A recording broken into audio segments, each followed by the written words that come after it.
ci jamono ji ñu nekkee ci grève universitaire am na jëf bu am solo ngir dimbali étudiants yi nga xam ne ñoo jóge ci Ndar ci ay université yu bare lool ci réew mi. C'est Yacine Pen, étudiante en licence 3 en transformation des agro-ressources à l'université du Saloum El Hadji Ibrahima Niass. Université du Saloum dafa nekk université boo xamante ne dafa spécifique, je peux dire, parce que soo xoolee dafa répartir en 3 lieux voire 4 même, parce que am na campus ici am na campus Kaolack, Fatick ak Kaffrine. Soo xoolee fii nii Kaolack am na ñaari campus, Khelcom ak Sing Sing, de même que Fatick am na Toubacouta je pense. Touba, je sais pas, ak Fatick si biir Fatick. Donc c'est un peu compliqué suñu histoire, de même que bureau bi day nekk benn bureau la moom mooy gérer 3 campus yëpp day xaw a métti, mais quand même dañuy maison soo xoolee fii Kaolack am nañ 2 maisons, Kaffrine benn, Fatick benn. Du coup dañuy débrouiller wu des fois comme mënu ñàkk entre étudiants dañuy jàppalante suñu biir, aussi que Saint-Louis lañ jógee, y a le pont qui nous lie, donc mënu ñàkk ñu social suñu biir en fait. Soo xoolee jamono ji moom xaw na métti ci étudiants yi parce que jotuñu bourse, man mii di wax ak yow awma bourse actuellement, de même que ñu ngi ci grève yi jamono ji métti na trop. Soo xoolee démb reçu dafa tëj,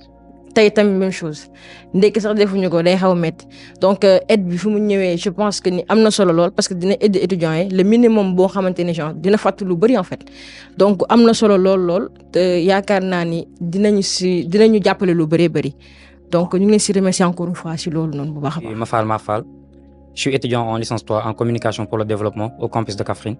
et l'actuel président de la MORS. Bon, de remercier Mouchaba et toute sa délégation. Parce que c'est pas facile, on est en période de crise. Parce que on sait tous que tous les étudiants du Sénégal sont en période de crise. Université du Sine Saloum, fi nga xamante ne mooy campus de Kaolack ak campus de Kaffrine, on a fermé les restaurants. Parce que on a décrété des GST. Le directeur du CROUS a fermé les restaurants. Donc, cet acte social que le maire a fait pour nous, on ne peut que le remercier. Sa délégation, tout en remerciant Mouchaba, parce que c'est lui le gérant des étudiants ressortissants de Saint-Louis. Donc, nous pouvons remercier sur loolu par la voix de tous les étudiants de l'université du Sine Saloum. ci ndigalu maire bu Ndar Amadou Mansour Faye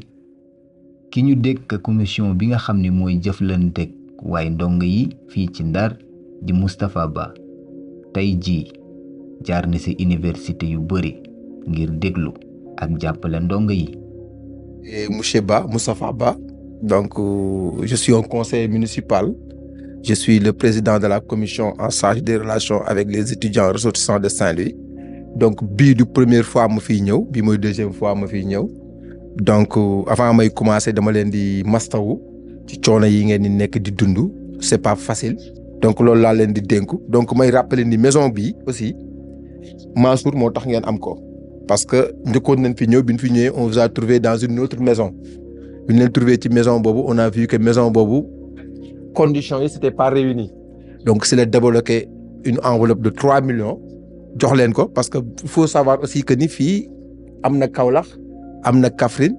am na Fatick, et puis il y a des étudiants de Kaolack et de Fatick et de Kaffrine. On devait faire les 3 régions, mais j'ai préféré dire au président que mu regrouper ñëpp fii rek. Donc il y a des autres étudiants qui sont dans les autres maisons. Donc aide bi nag ça est fait de manière spontanée, comme maire a eu l'habitude de le faire. Il a vu que ces jeunes, ses fils, ses neveux, ses nièces sont dans des moments de difficulté. Il m'a appelé mu ni ma Ba nañu xalaat nañu mën dimbalee étudiants yi puisque dañu tëj resto yi. Sur coup si la woo président amical yi au niveau de Thiès, Ziguinchor fépp ñoom ñëpp ils m'ont dit que ni il serait préférable ñu dimbali leen ci li ñuy togg. Donc moo tax maire ni nañu dem jëndal leen ceeb. Donc fii boo gisee indil nañ fi ceeb, suukar, diwlin, spaghetti, macaroni ak couscous marocain je pense ah. Yooyu lañ fi indi ak soble, voilà. Donc pour dimbali leen, accompagner leen ci moment yu difficile yi. Donc et c'est pas la première fois, parce que dañ ni enseignement supérieur la, c'est pas une compétence transférée, maire waru leen jàppale. Mais maire dafa ni moom étudiants yi jàppewu leen comme ay compétences wala yooyu. Moom li mu gis mooy ay doomu Ndar nanu yu nekk ci beneen dëkk yu soxla dimbal moom en tant que Saint-Louisien il est obligé mu dimbali leen mais depuis l'arrivée du nouveau régime vous avez vu que ni subventions yi léegi dañ koy bañ fay et c'est ça que 2 ans yi mu am problème et subventions yi en réalité moo waroon jël en charge problème yi ngeen fi évoqué subventions yi c'est pour permettre de mu couvrir période de vacances yi ngeen di dem muy fay kër gi par exemple boo xoolee 3 millions yi leen joxoon pour ngeen jël kër yi mooy kër yi nekk Kaolack Fatick ak Xelkom loolu maire moo génne woon de sa poche maire mi ngi seen ginnaaw lu mu mën pour dimbali leen dina ko def comme il l'a toujours fait et puis bonne chance à tout ce qui reste merci. ginnaaw bi mu dajeek étudiants yi nga xam ne ñoo nekk fee ci Kaolack ak Fatick mi ngi wéyal tournéem fee ci étudiants yi nga xam ne ñoo nekk ci diwaanu Bambey.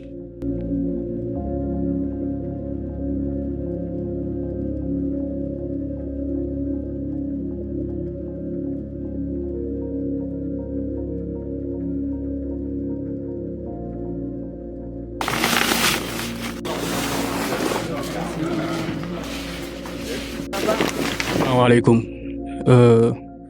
ñi leen nuyu di rafetlu ci teewaay bi ci yëg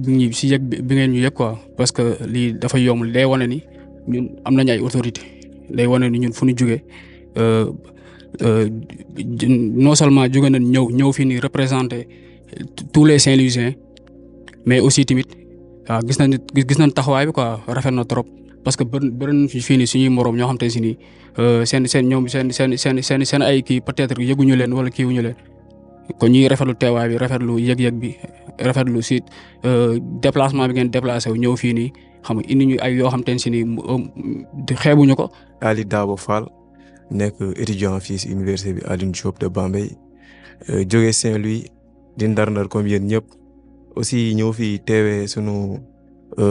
di dalal kii nii sunu autorité bi ñu indil ay dons soxla woon nañ ko trop parce que comme vous le savez tous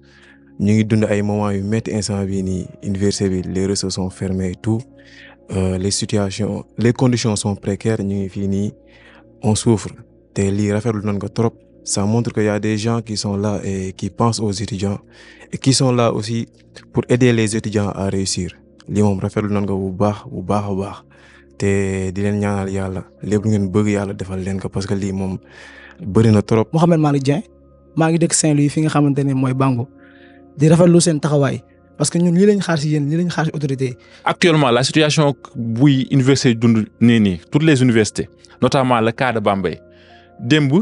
amoon na ay Saint-Louisiens yu ñëwoon sunu biir kër parce que comme maire bi nu mu la ko waxee moom moo fi sunu yaay ba mu taxawoo ak yooyu noonu ba après ñu déggante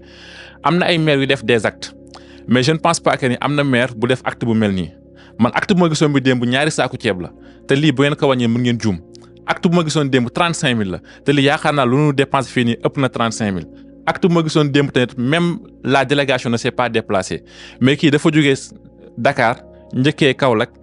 teeroo Bambey après Thiès lay jëm et dans toutes les universités du Sénégal et moo nax bañ def nag ni peut-être subvention laa yem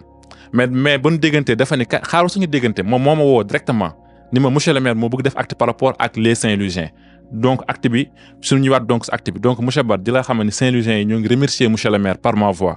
je ne suis plus le président mais peut-être je fais partie maintenant de la commission des sages et la commission des sages ainsi que toute l'amicale remercie vivement monsieur le maire Amadou Mansour Faye par rapport à l'acte qu'il a fait au nom des étudiants maintenant si bu ñu jógee si loolu nag par rapport ak subvention yi loolu je pense que c'est un plaidoyer. Il y a des choses yoo xamante ni ce sont des choses qui sont internes te man peut-être man xam naa ko quand nous parlons des choses internes pour ñu mën a wax décaissement xëy na amicale bi en un moment il y a des crises internes ba problème kayit yi am si boo demee si monsieur le maire nga wax xamal que ni carrément que ni nii il y a des crises internes dëgg la mais ñu jéem a trouver des moyens adéquats ba amicale mën a jotaat subvention je pense que ni Malick wax na que ça fait 2 ans jotuñu subvention te man gëm naa ni monsieur le maire moom joxe woon na ordonnancement bi si bu yàgg c'était au niveau du payeur et le payeur a demandé certaines formalités loolu nag amical bi ñun xëy na remplir luñ ko mais monsieur le maire na xalaataat ni toujours comme ko defee nii malgré remplir luñ ko mais y a toujours les Saint-Louisiens qui sont là et je sais que ni nag dina ko def parce que monsieur le maire à chaque fois man de amul lu mu mës dig te joxuñu ko benn anecdote ba ma doon jël amical bi je pense que ni 3e année la ma fekkoon précisément j'avais des arriérés de loyer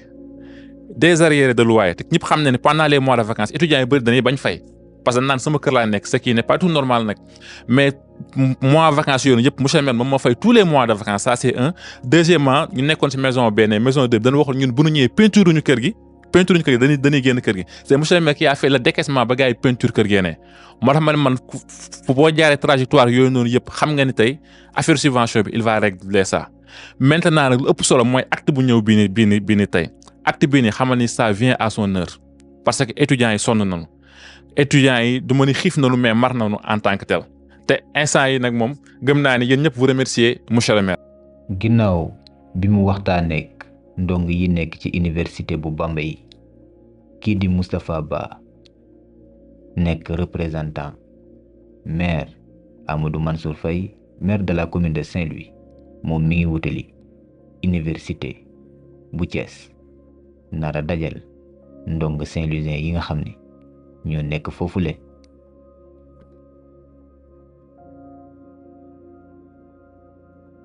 ñoo ngi àgg Thiès bu juróom-ñeenti waxtu jotee ci guddi ba tegal fukki simili ak benn. ñoo ngi leen di gërëm te di leen sant ci retard di leen sant bu baax ci déplacement bi donc avant tout gis nañ ni li leen fi yëkkati vous avez vu la situation actuellement que étudiants yi ñoo ngi koy dund jamono juñ toll nii donc vous avez fait le déplacement jusqu'ici de Saint-Louis à Thiès pour nous donner de quoi manger. Ici am nañ fi ceeb diwlin et tout en sachant que restaurant en ce moment-là dañ ko tëjoon et que tous les étudiants qui sont ici amuñu woon lu ñu lekk amuñu woon lu ñu naan te mënuñu woon dem aussi par manque de moyens pour le transport aussi donc bu fekkente ne def ngeen acte bii nii doon na acte bu rafet di nga xam te ne jëmmal na ni que Ndar doomu Ndar ak fu mënti dem ci dëkkam mu nekk ci dëkkam wala mu nekk feneen yéen a ngi koy dimbali yéen a ngi koy jàppale te depuis lors kër gii nii buñ ko amee tey jii nii c'est grâce à lui Mansour Faye c'était lui-même qui avait fait le déplacement moo taxoon ñu mën a am kër gii nii ñu am nii parce que dëkkuñu woon fii nii donc vu toutes ces choses là moi je pense que ni que lenn rek lañ mën a def di ko sant au nom de tous les étudiants moi président de l'amicale de tous les étudiants ressortissants de Saint-Louis ici à Thiès mënuñ def lu dul di ko sant di ko ñaanal kase donc nag di remercier Moustapha Ba di remercier aussi l'ensemble du groupe qui ont fait le déplacement aussi. Comme le président wax rek ñoo ngi leen di remercier vraiment le fait ngeen déplacé wu depuis Saint-Louis pour andi de quoi manger vraiment c'est à saluer ñu ngi leen di remercier daal pour gàttal vu que président wax na lépp léegi. wax dëgg yàlla mën naa ne tey jii nii grâce à monsieur le maire ak grâce à la municipalité benn doomu Ndar du tumuranke parce que gis nañ fi ay étudiants yi nga xamante ni ñu ngi génn di màjjal et tout mais tey jii bu ñu gisee li nga xamante ni moom la monsieur le maire andi pour terale ak étudiants yi ni leen doomu Ndar fu mu mënti nekk du tumuranke ñoo leen koy santé di leen ko gërëmee parce que liñ fi andi nii yëpp waxuma la restaurant bu tëj de mais mën nañu yóbbu ba koor gi jeex ndax étudiant ak koor moom lu xaw a metti la conditions yi tamit voilà te tey jii nii li fi monsieur le maire andi wax dëgg yàlla képp kuy Saint-Louisien da nga koy rafetlu te c'est pas la première fois mu koy def parce que président sànq wax na ko ci ay kàddoom nekkoon na ci ay conditions yu précaires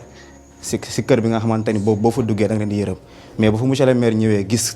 conditions yi ñu nekkee wax dëgg yàlla mu ni lii kat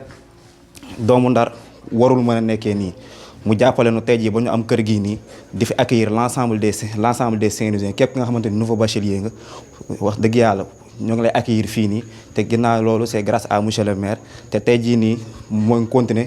di wéyal lépp li nga xamante ni moom mooy social ak lépp li nga xamante ni mooy le bien-être des Saint-Louisiens donc duñ def dara lu dul di ko remercier et aussi di ko encourager parce que avant tout c'est son rôle de défendre Saint-Louisien ak fu mu mënti nekk donc il est le premier magistrat de la ville de Saint-Louis ñun aussi on est des représentants de la ville de Saint-Louis donc actuellement ni wax dëgg yàlla ñeewuñu kenn donc merci beaucoup à monsieur le maire merci beaucoup à toute l'équipe di leen sant di leen gërëm et di leen encourager ci lii parce que wax dëgg yàlla kontaan nañ merci. ginnaaw bi mu defee ab dox nemmeeku ci étudiants yi kii di Moustapha Ba moo leen di defal ab tënk ci li mu def bàyyeekoo ci maire de Saint-Louis Amadou Mansour Faye Donc on vient de terminer la journée ñoo ngi wax alhamdulillahi rabbil alamin parce que depuis 7 heures du matin ñoo ngi def tour bi dem nañu Sine Saloum bi ñu demee Sine Saloum gis ngeen ni foofu il y avait plus de 7 maisons donc 7 maisons yi ñoom ñëpp ku nekk jox nañ la ravitaillement déplacement bi ñu def nag